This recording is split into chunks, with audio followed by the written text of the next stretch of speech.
In today's video, I'm going to teach you how to save a page as a template in Notion, a simple and efficient tool that can significantly streamline your workflow. Whether you're organizing personal projects, managing a team, or planning a big event, using templates is an incredible way to maintain consistency and save time.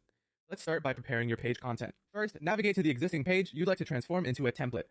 Once there, locate the menu in the top right corner indicated by 3 dots. Click on those to reveal a drop-down menu, and from the options available, select Duplicate. This creates an identical copy of your page, ensuring the original remains unchanged. Now open up this duplicated page. You'll need to select all the content within this page and copy it to your clipboard. This step is crucial for moving your content seamlessly to the template. Now that your content is ready, it's time to create the template in a database. You have 2 choices here. You can either set up a brand new database or utilize an existing one that suits your needs. Once inside your selected database, look for the drop-down arrow next to the New button. Click on it and select the plus New Template option. This will open a fresh template page where you can start creating. With your new template page open, remove any placeholder content that appears and paste the content you just copied from your duplicated page. This pastes everything exactly as it was, ensuring nothing is lost in the process. Next, you'll want to give your template a descriptive name.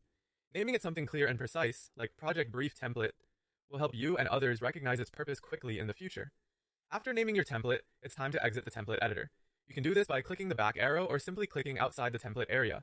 This action automatically saves your work and closes the editor, making your template available for future use. Finally, let's move on to how you can make the most of your new template.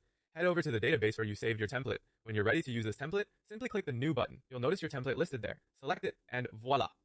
A new page opens instantly with all your meticulously prepared content included. This effortless process ensures consistency across your projects, meeting your needs each time you start something new.